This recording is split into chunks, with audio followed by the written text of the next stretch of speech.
하나님의 오늘 우리에게 주신 말씀은 요한복음 14장 27절 말씀과 요한복음 1장 12절 말씀을 함께 봉독해 올려드리도록 하겠습니다. 다 같이 요한복음 14장 27절 말씀을 먼저 합독해 올리겠습니다. 시작. 평안을 너희에게 끼치노니 곧 나의 평안을 너희에게 주노라. 내가 너에게 주는 것은 세상이 주는 것과 같이 아니하니라. 너희는 마음에 근심하지도 말고 두려워하지도 말라. 이어서 요한복음 1장 12절 말씀 함께 봉독하겠습니다. 시작. 영접하는 자, 곧 그 이름을 믿는 자들에게는 하나님의 자녀가 되는 권세를 주셨으니. 아멘. 네, 오늘 저녁 예배에 오신 여러분을 환영하고 축복합니다. 저는 오늘 이 시간에 당신의 행복과 구원은 어디에 있습니까?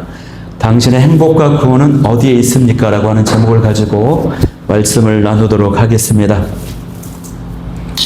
예, 너무 반갑네요, 여러분. 네. 예, 사람은 누구나 다 행복하기를 원합니다. 사람의 제일 가는 소원이 있다면 그것은 두말할 것 없이 행복해지는 것이죠. 그래서 사람들은 행복해지기 위해서 굉장히 애를 쓰고 수고합니다. 세계적으로 가장 부자들이 많은 곳이 있습니다. 또 신흥 부자들이 가장 많은 곳이 뉴욕의 맨하탄이라고 합니다. 그곳에서도 우리가 잘 아는 월스트리트 부자들이 가장 많이 모여있는 곳입니다. 세계적인 자금이 그곳으로 몰려들고 증권과 투자로 신흥 재벌들이 계속해서 탄생하고 있는 곳이 뉴욕의 맨하탄이라고 합니다. 그래서 그들에 대한 세상의 관심과 부러움이 굉장히 대단해요. 그런데 이 맨하탄에서 가장 큰 뉴욕 병원의 하나인 어떤 병원이 있는데 심장 전문 의사인 슐먼 박사님이 월스트리트 저널 잡지에 이런 발표를 했습니다. 인구 1000명당 가장 많은 심장 발작 그리고 심장 발작으로 인한 사망이 가장 많이 일어나는 비율이 바로 월스트리트라고 하는 것입니다. 돈을 가장 잘 버는 사람들이 가장 많은 곳, 모든 사람들의 부러움의 대상이 되는 곳, 그곳이 심장 발작 비율이 가장 높다라고 하는 것이에요. 겉보기에는 가장 부러움을 사고 많은 사람들이 살고 싶어하는 곳에 극심한 스트레스와 긴장 속에서 살고 있다라고 하는 것이죠. 이것은 우리에게 굉장히 많은 시사점을 가져다주는 이야기라고 할 수 있습니다. 많은 사람들이 행복을 찾고자 합니다. 그러나 진정한 평안과 안식과 구원을 얻지를 못해요. 이것을 얻고 싶어서 건강관리에 집중하고 안정된 삶을 추구하고 돈을 모으고 명예를 쌓으려고 애를 씁니다. 자기 수양을 하고 공부를 많이 합니다. 그런데 참된 행복을 얻지 못하고 이 고통과 슬픔, 공허함과 외로움, 두려움과 질병 등으로 고통을 받고 있는 분들이 굉장히 많다라는 것입니다. 이유가 뭘까요, 여러분? 그것은 우리 인간이 어디에서 와서 어디로 가는지를 모르기 때문에 그렇습니다. 그리고 나를 괴롭게 하는 진짜 원인이 무엇인지를 모르기 때문에 그래요. 그리고 그 문제를 어떻게 해결해야 되는지를 모르기 때문에 그렇습니다. 우리는 내가 누구인지 그리고 어떤 존재인지를 바로 알게 될 때 진정한 행복과 구원의 비결도 발견할 수 있게 되는 것이거든요. 그래서 오늘 귀한 이 말씀을 통해서 오늘 어떻게 하면은 그 행복과 구원 그리고 진정한 평안과 안식을 찾게 될 수 있는지 그 은혜를 나눌 수 있기를 소망합니다. 오늘은요 이제 복음 메시지입니다. 복음 메시지. 성경에 대한 어떤 강해, 주제 설교, 본문을 나누는 것이 아니라 이제 복음 메시지거든요. 그래서 복음을 잘 아시는 분들은 마음에 새기는 은혜가 있기를 원하고 특별히 이 말씀이 필요하신 분들은 집중해서 듣는 그 은혜가 있기를 소망합니다. 여러분, 인생은 어디에서 와서 어디로 갈까요? 사람은 누구나 한 번쯤 이런 질문을 하게 되거든요. 근데 성경은 이 질문에 대해서 분명히 말합니다. 창세기 2장 7절 말씀에 여호와 하나님께서 흙으로 사람을 지으시고 생기를 그 코에 불어넣으시니 사람이 생명이 되었다라고 말씀하고 있어요. 우리는 흙에서 왔기 때문에 종국에는 흙으로 돌아가게 됩니다. 그런데 육신이 흙으로 돌아가는 것이 그걸로 끝이 아니에요. 히브리서 9장 27절 말씀은요, 한 번 죽는 것은 사람에게 정해진 것이고 그 후에는 반드시 심판이 있다고 말씀하고 있습니다. 인생은 어떤 사람들이 말하는 것처럼 단순한 순환이 아닙니다. 또 어떤 사람들이 말하는 것처럼 죽으면 끝이 아니에요. 인생은요, 심판을 향해 가는 것입니다. 모든 인간은 죽음을 향해 나아갑니다. 우리 인간의 한평생 삶을 80세 인생이라고 했을 때 그 80년 인생을요, 하루 24시간으로 바꾸어서 치안을 하게 되면은 30세다 내가. 그러면 그 사람은요, 하루 중에 오전 9시를 살고 있는 사람입니다. 내 나이가 40세다 그러면 그 사람은 하루에 낮 12시를 살고 있는 것이에요. 내 나이가 60세다 그러면 그 사람은 이제 저녁 6시입니다. 점점 우울해지죠. 나이가 많아질수록. 참고로 저는 나이가 46세입니다. 그래서 오후 1시 30분을 막 지나가고 있는 것이에요. 그러므로 우리는 더 나이 많아 늙어지기 전에요, 이 땅을 만드신 창조주 하나님에 대해서 깊이 생각해 보아야 됩니다. 하나님에 대해서 진지하게 생각을 해 보아야 돼요. 더 늙기 전에. 여러분, 하나님은 어떤 분이냐면요, 온 우주 만물을 창조하신 분이세요. 성경은 분명히 말씀하시기를 태초에 하나님이 천지를 창조하셨다라고 선언하고 있습니다. 어떤 사람은 우주 만물이 저절로 자연이 생겨났다고 해요. 근데 그것은 맹신입니다. 맹신이고 비과학적인 사고예요. 예를 들면은 어떤 큰 운동장에 최고급 외제 자동차가 놓여져 있다고 가정을 해봅시다. 이 자동차가 놓여져 있는 것에 대한 원인이 두 가지 있을 수 있어요. 하나는 자연이 오랜 시간에 걸쳐서 바람이 일어나고 먼지가 묻고 오랜 시간에 의해서 저절로 뿅하니 이 고급 외제 자동차가 생겨났다고 하는 입장이 있습니다. 두 번째는 자동차를 만드는 엔지니어, 최고의 기술자, 설계가, 발명가가 만들어서 그 자동차를 그 운동장에 놓았다. 이게 두 가지 입장이 있어요. 그런데 누가 생각해도 이것은 첫 번째는요, 어리석은 생각입니다. 비과학이고 비논리죠. 어떤 것이 가장 합리적이고 논리적입니까? 자동차 발명가가, 설계가가 만들어서 운동장에 놓았다라고 하는 것이에요. 그러니까 온 우주 만물의 창조를 보면서 이 창조는 필연적으로 창조주가 있다라고 하는 것을 증거한다라고 하는 것입니다. 우리가 진정한 행복과 구원을 얻기 위해서는요, 하나님의 살아계심을 제대로 알아야 됩니다. 그 사실을 믿어야 돼요. 그 사실을 인정하는 데서부터 진정한 행복과 구원과 안식을 얻을 수 있게 된다고 하는 것입니다. 하나님의 살아계심에 대한 증거는 굉장히 많습니다. 예를 들면은 우주 만물의 질서와 법칙, 이것도 마찬가지고 우리 마음속에 있는 양심, 그리고 도덕률이라고 하는 것이 있어요. 진선미를 가리는 것, 그리고 선악을 판단하는 것, 이것이 바로 우리 안에 있는 양심과 도덕률입니다. 내가 우리 아들에게 하영이 5살인데 3살, 4살 때 가르쳐 주지도 않았는데요, 징그러운 거 모습 보면 아우 징그럽다고 그래요. 보기 싫다고 그래요. 미운 사람 밉다고 그러고 못생겼다고 그래요. 저한테 그런 건 아닙니다. 이게 가르쳐 주지 않아도 본능적으로 있어요. 진선미를 판단할 수 있고 선악을 판단할 수 있는 양심이, 도덕률이 있어요. 또 어느 나라 어느 민족에게나 하나님을 갈망하는 종교가 있습니다. 이거는 타고날 때부터 있는 선의지라고 그래요. 하나님, 신에 대한 갈망, 이런 것이 있어요. 이런 것들을 우리는요, 일반 계시라고 불러요. 일반 계시. 이 일반 계시를 통해서 우리는 하나님이 살아 계시는구나, 하나님이 이 땅을 만드셨구나, 이렇게 알 수 있는 겁니다. 직관적으로 알 수 있어요. 그러나 그 일반 계시만으로는요, 우리가 어떻게 하면 구원에 이를 수 있는지, 어떻게 하면 내 삶이 행복해지는지, 어떻게 하면 제 문제를 해결하고, 어떻게 하면 내가 하나님께서 원하시는 대로 바르게 살아갈 수 있는지에 대해서는 알 수가 없어요. 일반 계시는 그걸 가르쳐주지 않아요. 그렇기 때문에 하나님께서 우리에게 성경이라고 하는 특별한 방식으로, 특별 계시로 성경을 주셨던 것입니다.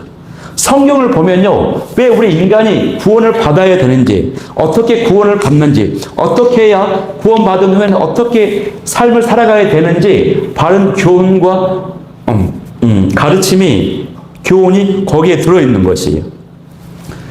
그러면 성경을 보면요, 나와 있어요. 답이 나와 있는데, 하나님께서 에덴 동산에 인간을 행복하게 살도록 창조하셨습니다. 그런데 아담과 하와가 하나님의 말씀에 불순종해서 선악과를 따먹게 됨으로 인해서 제약이 들어왔어요. 제약이 들어옴으로 인해서 그 결과로 인간에게 고통이 시작됐습니다. 불행이 시작됐습니다. 땅이 저주를 받아서 땀 흘리며 노동하지 않으면 그 땅이 식물이 나무에서 열매를 맺어주지를 않는 거예요. 그 죄로 인해서 이제 사람은 죽게 됐습니다. 사망을 맞이하게 된 것입니다. 무엇보다 중요한 것은 이 죄악 때문에 하나님과 인간의 관계가 깨어진 것이에요. 그래서 이 죄가 가장 큰 문제라고 하는 것이에요. 죄가 가장 큰 문제인데 이 죄 때문에 하나님과 인간의 관계가 깨어졌기 때문에 그래요. 사랑하는 성도 여러분, 돈이 부족한 것이 진짜 문제가 아닙니다. 건강이 약한 것이 진짜 문제가 아닙니다.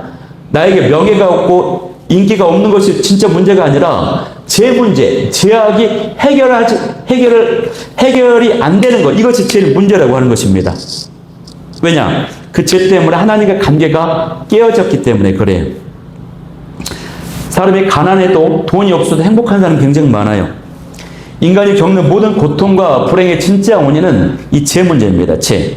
이 죄 때문에 하나님과 나와의 관계가 깨어져 버렸기 때문에 그래요. 그러므로 사람은 이 죄 문제를 해결해야 됩니다. 로마서 3장 23절 말씀은요, 모든 사람이 죄를 범하였음에 하나님의 영광에 이르지 못하더니라고 말씀했거든요.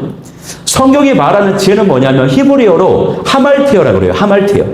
이 하말티어라고 하는 뜻은 뭐냐면 활을 둔 궁수가 간역을 향해서 화살을 쏘았어요.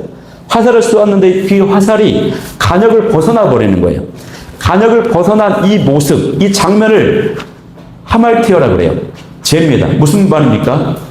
죄라고 하는 것은요, 하나님의 계획과 하나님의 뜻에서 벗어나 버리는 것을 죄라고 그러는 것입니다. 쉽게 말하면 하나님의 기뻐하시지 않는 생각, 하나님의 기뻐하시지 않는 말, 어떤 마음, 하나님의 원하시지 않는 행동, 이 모든 것이 다 죄예요.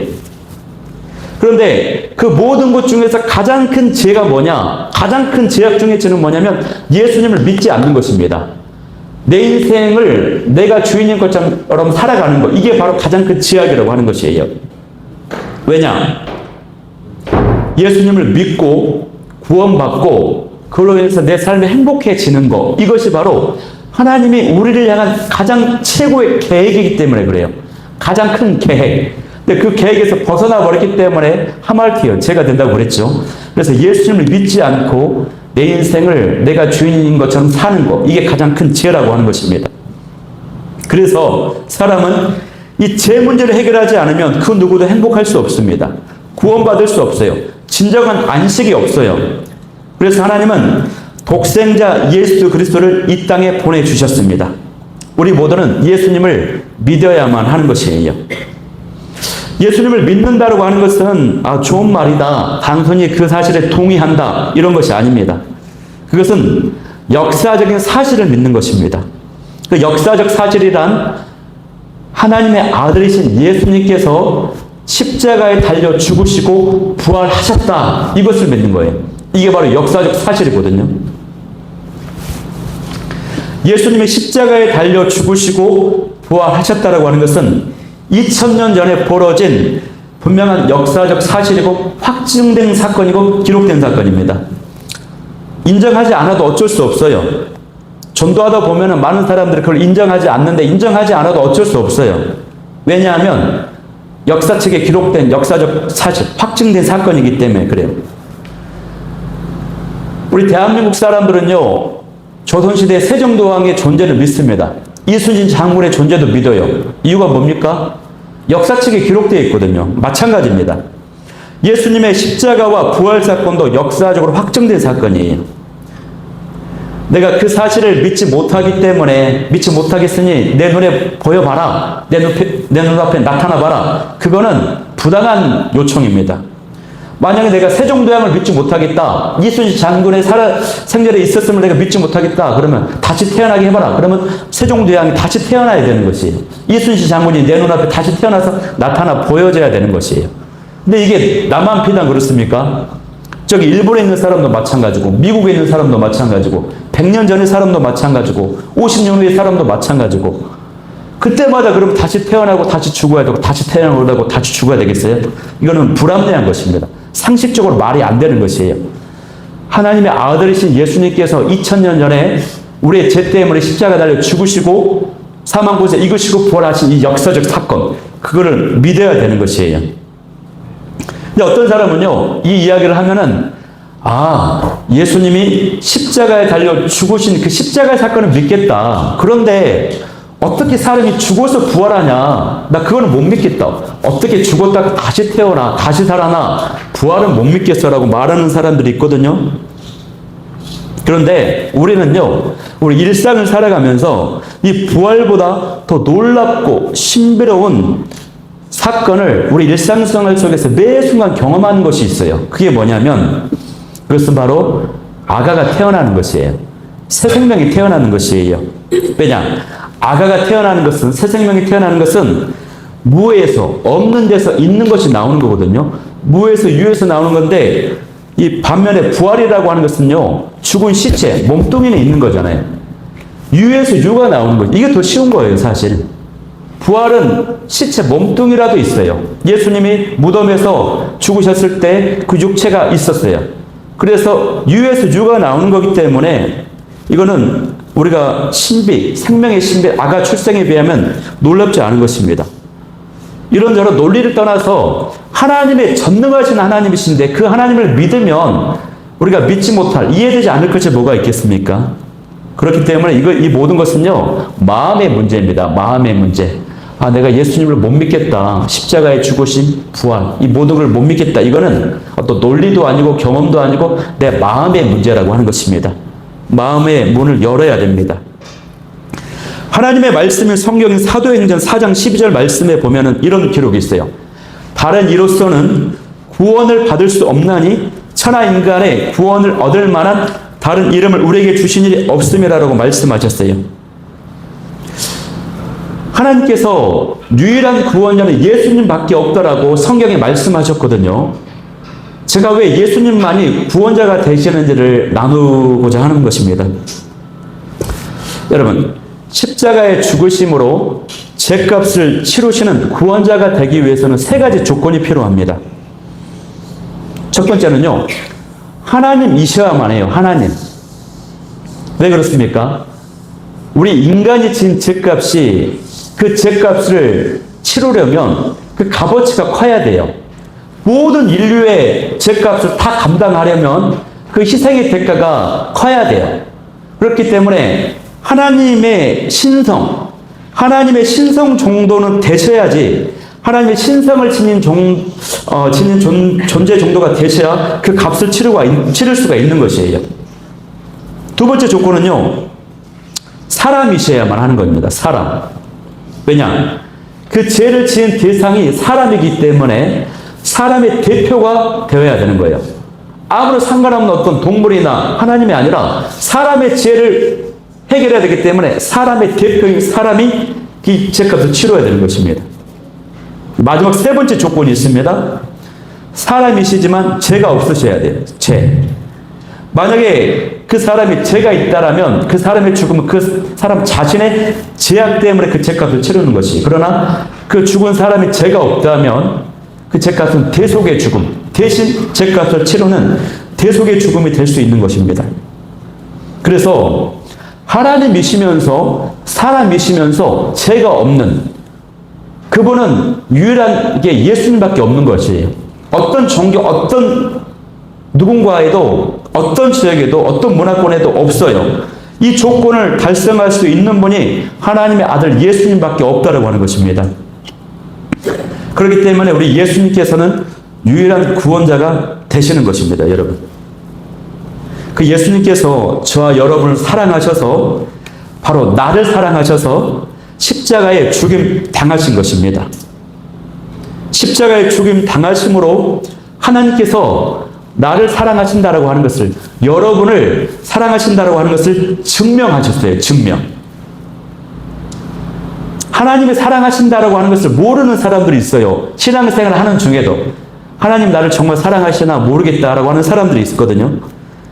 정말 하나님이 나를 사랑한다면 갑자기 짠 하고 나타나서 나만 알 수 있게 큰 소리로 음성을 좀 들려주던가, 아니면 길을 가는데 막 하늘의 구름으로 막 내 이름 I love you 막 이렇게 휘황찬란하게 좀 마술을 좀 보여주던가, 이렇게 생각하는 사람들이 있단 말이에요. 그런데 그런 막 신비적이고 초자연적이고 놀라운 능력을 행하는 것은요, 하나님의 입장에서는 어려울까요? 쉬울까요? 굉장히 쉬운 일입니다. 권력이 있는 사람이 한 자리 차지하게 해주는 거 굉장히 쉬운 일이에요. 돈이 굉장히 많은 사람이 1억 정도, 10억 정도 그냥 빌려주는 거, 주는 거 굉장히 쉬운 일이에요. 하나님께서는 능력의 하나님이시기 때문에 얼마든지 할 수 있어요, 그거. 그러나 그렇기 때문에 쉬운 일이기 때문에 이것이 정말 나를 사랑한다라고 하는 증거가 될 수 있어요, 없어요? 없는 거예요. 그러면 하나님께서 무엇이 정말 우리를 사랑하는 증거가 되냐?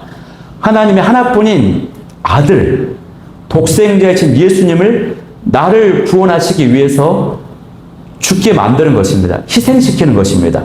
십자가에서 죽게 하는 것. 이것이 바로 하나님의 나를 사랑하는 분명한 증거가 되는 것이에요. 예수님은요, 십자가에 달려 죽으실 때에 20cm 이상 되는 대못에 손과 발에 못 박히셨습니다. 그 무시무시한 아프신 가시면류관을 쓰셨고 옆구리에는 참찔림을 당하셨어요. 그러면서 십자가에 달리셔가지고 6시간 동안 매달리시면서 죽으셨어요. 전문가들은 그것을 연구할 때에 예수님이 물과 피를 다 쏟으시고 피가 다 쏟으셔가지고 이제 탈수로 이런 걸로 죽으셨을 거라 생각하는데, 그렇게 죽으신 게 아니고 연구자들은 어떻게 얘기하냐면 예수님이 십자가에서 질식을 당해서 죽으셨다고, 질식을 당해 죽으셨다고 보는 겁니다. 왜냐? 십자가에 달리셔가지고 힘이 없어가지고 축 처지는 거예요.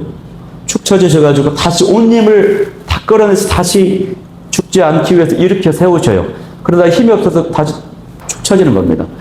이것을 6시간 동안 수없이 반복하는 거예요. 그러다가 폐가 눌려서 힘이 없어가지고 눌려서 질식으로 죽는 거예요. 이게 바로 십자가 처형이라고 하는 것입니다. 우리가 이 예수님의 십자가를 묵상하며 바라볼 때 십자가를 통과해야 되거든요. 십자가를 통과한다는 말은 어떤 뜻이냐면요, 먼저는 예수님께서 나의 죄 때문에 그 처참한 고통을 당하시고 죽으셨구나 하는 것을 뼈저리게 느끼는 것입니다. 그러면서 통곡하면서 회개하는 것이에요. 근데 거기서 멈추면 안 돼요. 그 다음 단계가 있어요. 그 다음에는 어떤 과정이 필요하냐면 예수님의 사랑을 또 묵상하는 겁니다. 예수님의 그 십자가 사랑과 은혜 때문에 내가 구원받았고 내가 하나님의 자녀가 되었고 영생을 소유했다라고 하는 것, 이 사실로 인해서 내가 또 감격하면서 이제는 뜨거운 눈물을 흘리는 것이에요. 이게 바로 십자가를 통과하는 것입니다. 한쪽만 있어도 안 돼요. 은혜만 있어도 안 되고 회개만 있어도 안 돼요. 회개를 통과한 다음에 뜨거운 사랑 때문에 감격하고 뜨거운 눈물을 흘리는 것, 이게 바로 십자가를 통과하는 것입니다. 바라옵기는 이 십자가 사랑을 묵상하면서 저와 여러분은 십자가를 통과하게 되는 은혜가 있기를 간절히 소망합니다. 여기까지가요, 예수님께서 우리를 위해서 구원하신 일입니다. 그러면 이것이 다 된 것이냐? 그렇지 않죠. 우리에게 한 가지 남은 일이 있습니다. 그건 뭐냐면 우리가 예수님의 십자가와 부활을 믿는 것입니다. 믿는 것. 믿어야 구원받고, 믿어야 우리가 하나님의 자녀가 되고, 믿어야 우리가 영생을 얻고 천국에 갈 수가 있어요. 하나님께서 이 믿음이라고 하는 것은 그 하나님의 그 사랑, 내가 너를 사랑한다, 내가 너를 사랑한다, 이 사랑을 받아들이라는 것입니다. 이게 믿음이에요. 하나님의 나를 사랑하시구나, 이걸 받아들이라고 하는 것이에요. 그러면 하나님께서 우리에게 구원의 방법으로 왜 이 믿음을 주셨을까요? 구원의 방법으로 믿음을 주신 이유는 뭐냐면 우리에게 그 누구에게라도 구원을 얻을 수 있는 기회를 주시기 위함이에요. 만약에 하나님께서 이 구원의 방법을 믿음이 아니라 돈을 많이 헌금하는 거, 어느 정도 이상의 헌금을 하면은 구원시켜줄게, 이렇게 했다라면 가난한 사람도 구원받지 못해요. 그것이 아니라 만약에 어떤 시험 문제를 내가지고 100개 중에 60개 이상을 맞추면 구원받게 해줄게라고 했을 때는 정신적으로 미숙하거나 어린아이들을 구원받지 못하는 것입니다. 만약에 어떤 선행, 어떤 노력, 어떤 체력 테스트 이런 걸로 구원의 기준을 제시했다면 몸이 약하신 분들, 또 장애가 있으신 분들, 여러 가지 상황이나 환경 때문에 선행을 하지 못하는 분들, 구원받지 못하는 것입니다. 선한 방법이 아니에요. 사람마다 차이가 있기 때문에. 그래서 그런 기준이나 어떤 노력, 선행 모든 것들은 다 불공평한 기준이 돼요. 그런데 사람이 만든 다른 종교에는 다 그런 것들이 있어요. 너가 구원 받으려면 열반에 이르면 108번제를 드려야 되고 뭘 해탈해야 되고 뭘 깨달아야 되고 뭔가를 성지순례를 해야 되고 뭔가를 해야 되고 칠성례를 드려야 되고 다 있어요. 그 종교에. 이거는 역설적으로 그럴듯하게 사람의 생각으로 그럴듯하게 다 만들어 놓은 것입니다. 이 역설적으로 그것이 사람에게서 왔다라고 하는 것을 증명하는 것이에요. 그래서 하나님께서 주신 정말 바른 기준, 그건 뭐냐면 믿음입니다. 믿음. 이 믿음은 남녀노소 누구나 부자든 가난하든 어린이든 늙은이든 누구나 믿기만 하면 구원받을 수 있어요. 이것이 하나님이 주신 법이라고 하는 것이에요. 그래서 이 믿음의 법, 믿음으로 구원에 이른다라고 하는 것은요, 하나님의 선하심과 공의와 공평하심이 들어있습니다. 예수님께서 이루신 이 모든 것을 우리는 믿고 받아들이기만 하면 구원받아요. 마가복음 5장 말씀에 보면은 혈루증 앓은 여인이 나와요. 이 혈루증 여인은요, 12년 동안 이 질병 때문에 고통받았어요. 이 혈루병을 치유받기 위해서 여기저기 안 가본 병원이 없습니다. 의원이 없어요. 심지어 모든 재산을 다 탕진해 버렸어요. 그렇게 해서도 이 혈루병을 치유받지 못했어요. 얼마나 고통스러웠을까요? 얼마나 괴로웠을까요? 그렇게 절망 가운데 있을 때에 이 여인이 자신의 동네에 예수님이 지나가신다고 하는 소식을 듣습니다. 그녀의 마음속에는 예수님의 옷자락만 만져도 내가 나을 것 같은 그런 사모함이 생겼어요. 간절함이 있었어요. 그래서 그 많은 인파와 군중들을 헤집고 다가가서 예수님의 그 옷자락을 만졌습니다. 그로 인해서 치유가 되었어요. 예수님은 자신에게서 그 치유의 능력이 나가신 것을 아시고 이 혈루증 여인을 바라보면서 딸아, 내 믿음이, 너의 간절한 그 사모함이, 그 간절함이 너를 구원하였다라고 말씀하셨습니다. 그 여인의 사모함, 간절함, 이 믿음 보시고 치유와 구원의 은혜를 베풀어 주신 것입니다. 구원은 겸손하게 예수님의 은혜를 붙잡는 자에게 주어집니다. 그러므로 우리가 하나님 앞에 항상 겸손해야 될 줄 믿습니다. 하나님 앞에서요, 나의 생각과 나의 경험과 나의 고집을 내려놓아야 됩니다. 마음을 여셔야 됩니다. 오늘 이 순간 그 구원의 기회를 절대 놓치지 마시길 바랍니다. 왜냐하면 죽은 후에는 심판이 기다리고 있기 때문에 그래요. 사람은 모두 두 번의 죽음을 맞이해요. 1차 죽음은 육체와 영혼이 분리되는 것이 1차 죽음이에요. 우리가 볼 때 죽었다, 소천했다라고 말하는 것. 그런데 그게 진짜 죽음이 아닌 2차 죽음이 있어요. 2차 죽음은 육체와 영혼이 분리된 그 영혼이 하나님의 심판대 앞에서 살아 생전에 예수님을 믿으며 살았냐, 그렇지 않느냐에 따라서 지옥에 떨어지는지 아니면 천국에 가는지가 결정돼. 이게 바로 진짜 죽음이고 2차 죽음이에요. 예수님을 믿었다라고 하면은 천국에 가는 것입니다. 눈물 없고 아픔 없고 죽음 없는 천국에서 영생 복락을 누리며 살아요. 그러나 예수님을 믿지 않았다고 한다면 영원한 고통과 형벌인 불못에 떨어져서 영원히 고통을 받게 되는 것입니다. 그래서 예수님을 믿고 영접해야 될 그 기회가 주어졌을 때 그 기회를 바로 붙잡아야 됩니다. 그래서 마귀들이요, 이것 때문에 야단 났어요. 사단 마귀들 해를 냈어요. 그래서 어떻게 하면 이 사람들이 예수님을 믿지 못하게 만들까? 이런저런 전략들을 다 이렇게 나누었는데 채택된 전략, 최고의 전략이 뭐냐? 그것은 나중에 믿어라. 나중에. 핍박을 주는 것도 아니에요. 고난을 주는 것도 아니에요. 믿긴 믿되 나중에 믿어라. 나중에. 왜냐? 내일이 보장되지 않기 때문에 그렇죠. 잠언 27장 1절 말씀에 보면은 너는 내일 일을 자랑하지 말라. 하루 동안에 무슨 일이 일어날는지 내가 알 수 없음이라고 말씀합니다. 구원은 오늘 지금 바로 붙잡아야 됩니다. 그 기회를. 예수님을 영접할 수 있기를 소망합니다. 요한복음 1장 12절 말씀에 영접하는 자, 그 이름을 믿는 자들에게는 하나님의 자녀가 되는 권세를 주셨으니라고 말씀하셨어요. 예수님을 지금 나의 구원자로, 나의 하나님으로, 나의 왕으로 마음의 문을 여시고 진실되게 모시기를 소망합니다. 그리하면 놀라운 일이 일어납니다. 사람은요, 영과 혼과 육으로 구성됐거든요. 육은 뭐냐? 우리 팔, 다리, 몸뚱이가 육체죠. 혼은 뭐냐? 우리 생각과 마음과 느낌과 감정, 기분, 의지, 이성, 이게 혼입니다. 혼. 그런데 인간의 가장 깊숙한 영역이 바로 영이에요. 영이 있습니다. 이 영은 하나님의 영이 성령님이 거하시는 공간이에요. 이 영은 우리가 찬양하고 예배하고 막 기도하고 말씀 들으면 이 영이 막 살아나요. 이 영이 살아나서 우리의 혼에 영향을 미쳐요. 기쁨과 평강과 은혜가 막 넘치도록 영향력이 막 나타나는 겁니다. 예수님을 믿는 자는요, 이 영이 살아 움직여요. 살아나요. 그러나 예수님이 없는 사람, 믿지 않는 사람은 이 영이 죽어있는 영입니다. 이 영이 죽어 있어요. 그래서 아무리 말해도 듣지를 못해요. 깨닫지를 못해요. 말씀을 나누고 기도를 하자 그래도 예배가 뭔지 감각이 없어요. 이 영이 죽었기 때문에. 죽은 시체 아무리 건드려봐도 반응이 없듯이 영이 죽었기 때문에 반응이 없는 겁니다.